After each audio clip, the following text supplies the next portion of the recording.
Hello everyone, welcome to learn with tricks. आज के इस वीडियो में हम स्टैटिक जीके का वेरी इंपॉर्टेंट टॉपिक ब्रिटिशकालीन टाइम के आयोग और समितियों को याद करने वाले हैं।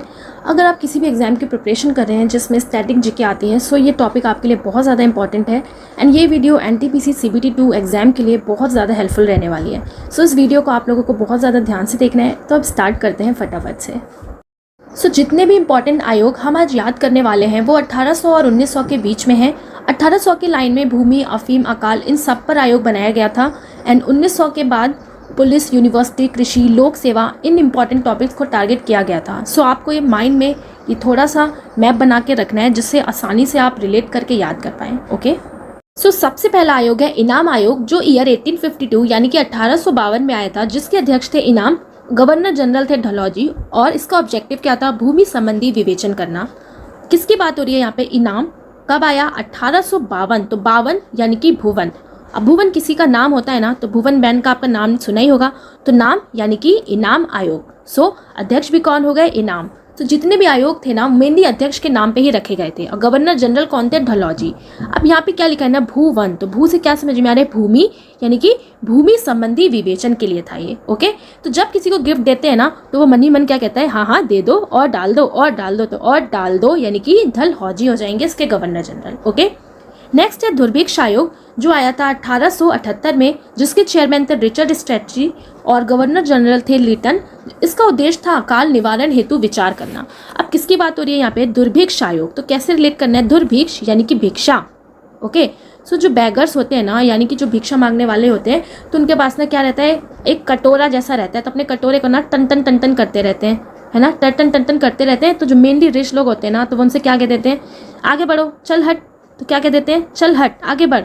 तो हट यानी कि 8, और 8 से पहले क्या आता है? 7। तो चल हट और 7 8, चल हट 7 8 यानी कि 1878। ओके, तो 1878 में आया था दुर्भिक्ष आयोग।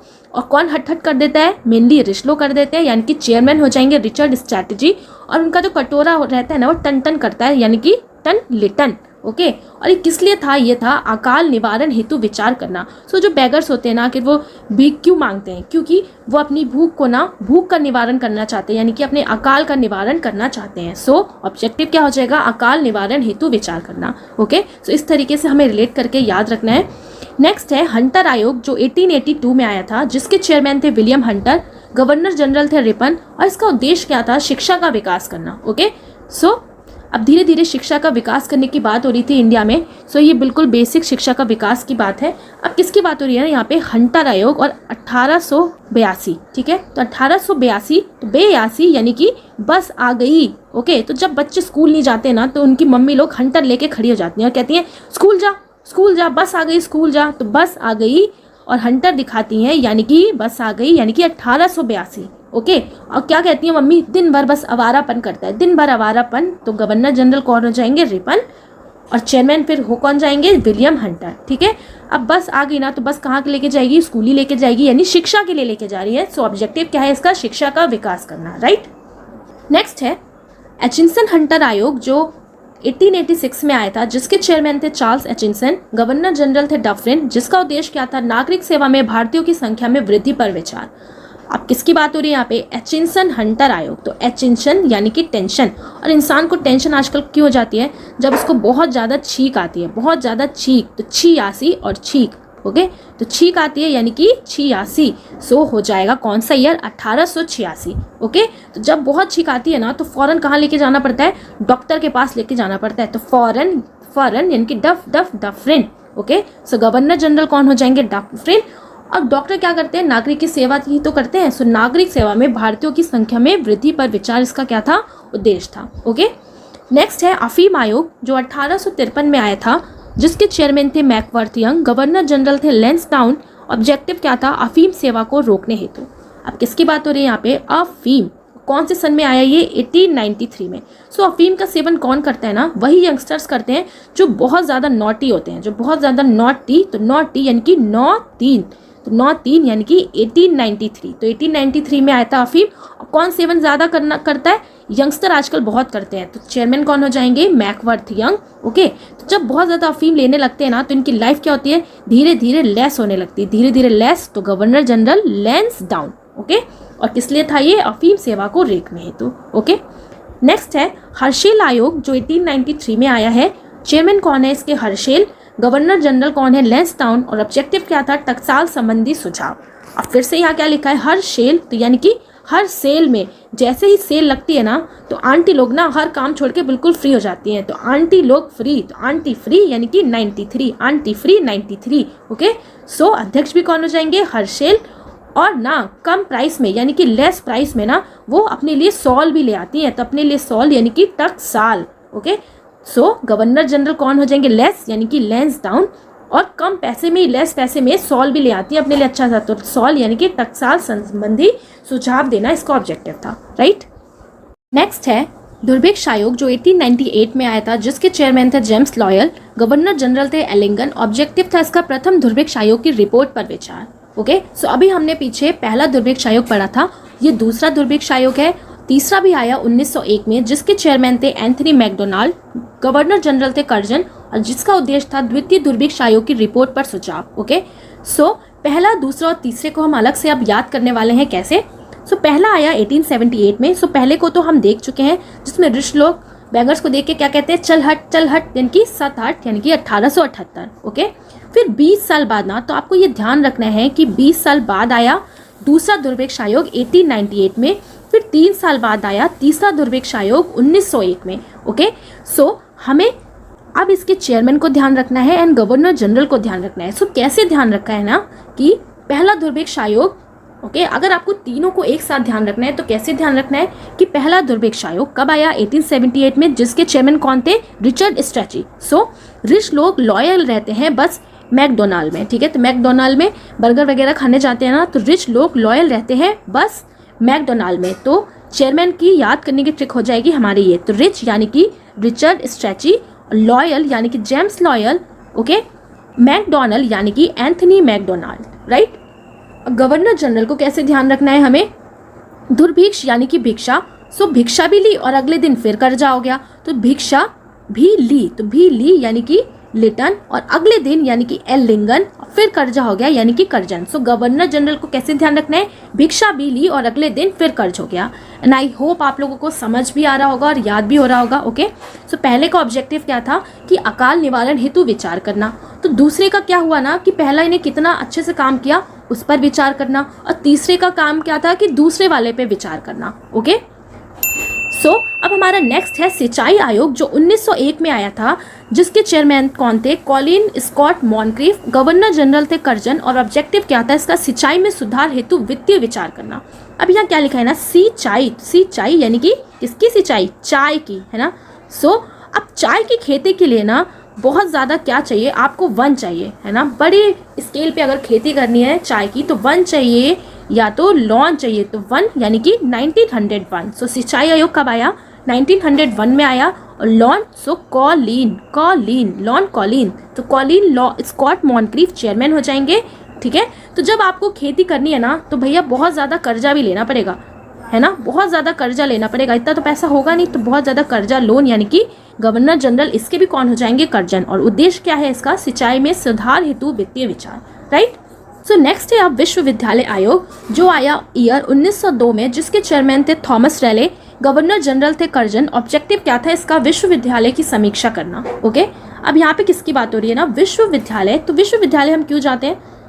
एडमिशन लेने जाते हैं, यूनिवर्सिटी में एडमिशन लेने जाते हैं, पढ़ने जाते हैं। तो उस टाइम ना जल्दी एडमिशन नहीं मिलता था, तो बच्चे क्या कहते थे?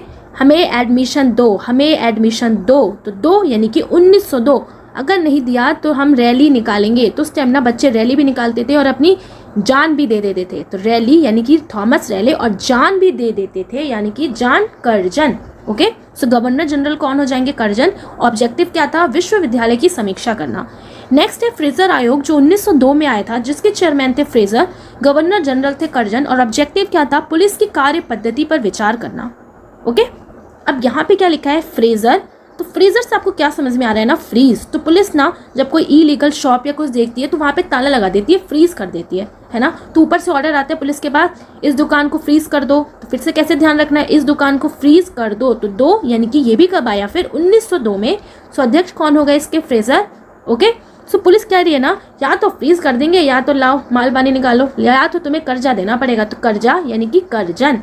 ओके, सो कमीशन हो गया। फ्रेजर आयोग कब आया? 1902 में, जिसके गवर्नर जनरल है कर्जन, और इसका उद्देश्य क्या था? पुलिस की कार्य पद्धति पर विचार करना। ओके, नेक्स्ट है कलकत्ता विश्वविद्यालय, जिसे सैंडलर आयोग भी कहा जाता है, और ये आया 1917 में, जिसके चेयरमैन थे माइकल सैंडलर, गवर्नर जनरल थे चैम्सफोर्ड। उद्देश्य क्या था? कलकत्ता विश्वविद्यालय में दोषों की जांच करना। अब यहाँ क्या लिखा है ना, कलकत्ता, तो कलकत्ता से क्या ध्यान रखना है हमें?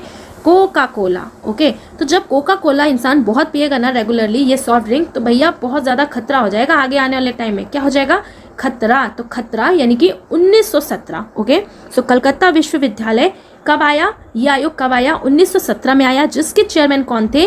Michael Sandler. ओके, तो अगर जब खतरा आ जाएगा ना, तो भैया हॉस्पिटल लेके जाना पड़ेगा। कल को आपको हॉस्पिटल लेके जाना पड़ेगा, और पता नहीं आप बिल अफोर्ड कर पाओ नहीं कर पाओ, है ना। सो क्या नहीं पीना है? कोका कोला को नहीं पीना है, क्योंकि कल पता नहीं क्या हो जाए। तो कल यानी कि माइकल सैडलर और पूरी फैमिली सैड हो जाएगी। तो सैड यानी कि सैडलर आयोग भी कहा जाता है। अब बिल अगर इतना लंबा चौड़ा आ गया ना, तो पता नहीं अफोर्ड कर पाओ ना कर पाओ, तो अफोर्ड यानी कि जेम्स फॉर्ड। और उद्देश्य क्या क्या क्या था इसका? कलकत्ता विश्वविद्यालय में दोषों की जांच करना। ओके, नेक्स्ट है ली आयोग, जो आया था 1924 में, जिसके चेयरमैन थे लॉर्ड ली, गवर्नर जनरल थे रीडिंग। ऑब्जेक्टिव था इसका लोक सेवा आयोग के गठन की अनुशंसा करना। अब यहाँ पे क्या लिखा है ना, ली आयोग, तो ली से क्या समझ में आ रहा है? यानी कि कोई चीज़ ली, तो क्या ली? रीडिंग ली। ओके, तो क्या ली? रीडिंग ली। और किसकी रीडिंग ली? 2-4 लोगों की रीडिंग ली। तो 2-4 लोगों की रीडिंग ली। जनरली हम क्या कहते हैं ना, अरे यार रीडिंग ले ले, काम खत्म कर। तो 2-4 लोगों की रीडिंग ली। तो 2-4 यानी कि 2-4-1924। और रीडिंग, सो गवर्नर जनरल कौन हो गए? रीडिंग। और चेयरमैन तो आयोग के नाम पर ही है, यानी कि लॉर्ड ली। और लोग यानी कि लोक सेवा आयोग के गठन की अनुशंसा के लिए। ओके, नेक्स्ट है साइमन आयोग, जो आया 1927 में, जिसके चेयरमैन थे जॉन साइमन, गवर्नर जनरल थे इरविन। ऑब्जेक्टिव क्या था? वर्ष 1919 के अधिनियम की समीक्षा हेतु। अब किसकी बात हो रही है यहाँ पे? साइमन, तो साई ना सत्य, साई को क्या कहा जाता है? कि साई सत्य है, सत्य है यानी कि 27। सो 1927। और चेयरमैन भी कौन हो जाएंगे? John Simon. साई के लिए क्या कहा जाता है? ये हमें जरूर विन कराएंगे। ओके, तो ये हमें जरूर विन कराएंगे। सो गवर्नर जनरल कौन हो गए? इरविन हो गए। और 1919 के अधिनियम की समीक्षा हेतु ये आयोग आया था। सो ये बहुत इंपॉर्टेंट है, आपको ध्यान रखना है। ओके, नेक्स्ट है लिन लीथगो समिति, जो 1928 में आया था, जिसके चेयरमैन थे लिन लीथगो, गवर्नर जनरल इरविन। और फिर से ये कृषि संबंधी समस्याओं पर विचार करने के लिए था। ओके, सो यहाँ पे किसकी बात हो रही है? लिन लीथगो। तो लिन लीथगो से हमें क्या ध्यान रखना है? लिन यानी कि नील ना, नील की खेती की बात हो रही है। ओके, तो नील की खेती जब कराई जाती थी ना अंग्रेजों के द्वारा, तो कराने के बाद वो मजदूरों से क्या कहते थे? दूर हट, दूर हट। तो जब मजदूर अपना हिस्सा लेने जाते थे ना, तो उनसे क्या कहते थे? दूर हट। तो दूर यानी कि 2, हट यानी कि 8। सो 28। सो 1928 में लिन लीथगो समिति आई थी। ओके, सो जो ब्रिटिशर्स थे ना, जो अंग्रेज थे, वो क्या कहते थे? कोई हिस्सा विस्सा नहीं दिया जाएगा तुम्हें, ये मेरा इरा चल रहा है, ये मेरा इरा चल रहा है। तो यानी कि इरा मतलब क्या होता है? टाइम होता है। तो ब्रिटिशर्स ना कोई हिस्सा नहीं देते थे। तो इरा यानी कि इरविन। ओके, सो लीथगो समिति आई 1928 में, जिसके गवर्नर कौन थे? इरविन थे। और ये किससे रिलेटेड था? कृषि संबंधी समस्याओं पर विचार करने से रिलेटेड था। ओके, नेक्स्ट है विटले आयोग, जो 1928 में आया, जिसके चेयरमैन थे JH विटले। ओके, गवर्नर जनरल थे इरविन। और ऑब्जेक्टिव क्या था इसका? श्रमिकों की स्थिति पर विचार करना। अब यहाँ पे क्या लिखा है ना? विटले। तो विटले फिर से कैसे ध्यान रखना है? विटले यानी कि हटले, है ना। तो जो ब्रिटिशर्स थे ना, ऐसे ही बिहेव करते थे। जो मजदूर थे, इंडियन मजदूर थे, तो उनसे क्या कहते थे? हटले, काम हो गया ना, अब चल हट, दूर हट। तो फिर से कैसे ध्यान रखना है? दूर हट यानी कि 28। सो 1928 में आया। ओके, गवर्नर जनरल कौन थे ना? फिर से इरविन थे। तो श्रमिक ना, लेकिन श्रमिक को अपने आप पे भरोसा था, तो उन्होंने बोला ये हमें दूर हट करता रहता है, लेकिन हमें विश्वास है कि हम एक दिन ज़रूर जीतेंगे। तो श्रमिक जो थे ना, जो लेबर्स थे, उन्हें विश्वास था एक दिन हम ज़रूर विन होंगे। तो फिर गवर्नर जनरल भी इसके कौन थे? इरविन ही थे। ठीक है, तो हटले ना, यानी कि हटले किसे कहा जाता था? जो श्रमिक थे, जो लेबर्स थे, उन्हें कहा जाता था। तो हटले, तो ये भी किससे रिलेटेड है? श्रमिक की स्थिति पर विचार करने से। ओके, नेक्स्ट है लिंडसे आयोग, जो 1929 में आया था, जिसके चेयरमैन थे लिंडसे, गवर्नर जनरल थे फिर से इरविन। और ऑब्जेक्टिव क्या था इसका? भारत में मिशनरी शिक्षा के विकास हेतु।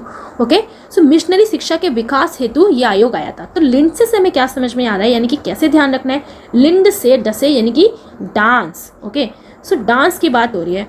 तो डांस कैसे करना है ना, कि डांस आपको ऐसा करना है कि विन कर होना है। तो ब्रिटिशर्स कहते थे ना, तुम इंडियंस को ऐसा डांस करना है कि तुम्हें विन होना है, तो विन होना है और तुम्हें उन्नति करनी है, उन्नति करनी है। ओके, सो डांस में उन्नति यानी कि 1929। और लेकिन रियल में ये डांस से रिलेटेड नहीं था, ये मिशनरी शिक्षा से रिलेटेड था। ठीक है, ओके, सो किससे रिलेटेड था? मिशनरी शिक्षा। सो भारत में मिशनरी शिक्षा के विकास हेतु इसको लाया गया था। सो ईसाई समुदाय द्वारा ये स्कूल चलाए जाते थे, मिशनरी स्कूल, राइट। सो बस उन्नति के लिए सो लिंडसे आयोग 1929, चेयरमैन थे लिंडसे, गवर्नर जनरल इरविन, और किस लिए? भारत में मिशनरी शिक्षा के विकास हेतु, राइट। नेक्स्ट है सप्रू आयोग, जो आया 1934 में, जिसके अध्यक्ष थे तेज बहादुर सप्रू, गवर्नर जनरल थे विलिंगटन। ऑब्जेक्टिव था इसका बेरोजगारी की समस्या की समीक्षा करना। अब किसकी बात हो रही है ना? सप्रू। सप्रू से कैसे रिलेट करना है? सप्रू, सप्रू यानी कि सब्र, है ना। तो बेरोजगारों का ना सब्र तब टूट जाएगा जब बस उनसे काम कराते रहो, है ना, जब उनसे सिर्फ काम कराते रहो और उनको पैसा वैसा ना दो, और या तो फिर उनको काम ही मत दो, तो वो बेचारे ना बिल्कुल क्या हो जाते हैं? बिल्कुल हताश हो जाते हैं, है ना, बिल्कुल हताश हो जाते हैं और पंचर हो जाते हैं कि भाई अब नहीं हो पाएगा, अब तो कुछ करना पड़ेगा। तो पंचर यानी कि तिंचर, तो हमें कैसे याद रखना है? पंचर, तिंचर, तो 3-4। सो कब आया ये? 1934 में। और जिसके अध्यक्ष कौन थे ना? तेज बहादुर सप्रू थे। ओके, कुल पंचर हो जाएंगे तो क्या हो जाएगा? इनकी विल पावर भी खत्म हो जाएगी, मजदूरों की विल पावर बिल्कुल खत्म। सो विल पावर खत्म यानी कि विलिंगटन। ओके, सो सप्रू आयोग आया 1934 में, जिसके अध्यक्ष थे तेज बहादुर सप्रू, जिसके गवर्नर जनरल हुए विलिंगटन। ओके, अब किससे रिलेटेड था ये? बेरोजगारों की समस्या की समीक्षा से रिलेटेड। ओके, नेक्स्ट है सार्जेंट आयोग, जो आया 1944 में, जिसके चेयरमैन थे जॉन सार्जेंट, गवर्नर जनरल थे वेवेल। ऑब्जेक्टिव क्या था इसका? शिक्षा के विभाजन हेतु। अब किसकी बात हो रही है यहाँ पे? सार्जेंट। ओके, तो सार्जेंट यानी कि अर्जेंट। तो कैसे ध्यान रखना है ना कि यार अर्जेंट ना चाचा का इलाज कराना है, अर्जेंट चाचा का इलाज कराना है ताकि वो वेल हो जाए और शिक्षा के लिए ना आगे जा सकें। ओके, सो अर्जेंट चाचा का इलाज, तो चाचा यानी कि 4/4/1944 में सार्जेंट आयोग आया। ठीक है, ताकि चाचा हो जाए वेल, वेल यानी कि वेल, और वेल होने के बाद ना अपने काम पे जा सके, अपने शिक्षा देने के काम पे जा सके। सो ये भी किससे रिलेटेड है? शिक्षा के विभाजन हेतु। ओके, सो ना अब कैसे ध्यान रखना है? चाचा जो थे ना वो क्या थे? मान लो प्रिंसिपल थे, तो शिक्षा को विभाजन करते थे, इस क्लास में ये पढ़ाया जाएगा, इस क्लास में ये, इस क्लास में ये। ओके, सो 1944 में आया सार्जेंट आयोग, जो किससे रिलेटेड था? शिक्षा के विभाजन हेतु, राइट। सो आज हमने जितने भी इंपॉर्टेंट आयोग थे ब्रिटिश कालीन के टाइम के, सारे ही उनको पढ़ लिया है। एंड आई होप आप लोग को बहुत अच्छे से समझ और याद भी हो गया होगा। सो अगर आपको ये वीडियो अच्छा लगे तो इस वीडियो को ज़रूर लाइक करें, शेयर करें, कमेंट करके बताएं। तो मिलेंगे अब नेक्स्ट वीडियो में बहुत ही अच्छे टॉपिक के साथ। So thanks for watching, see you in next video.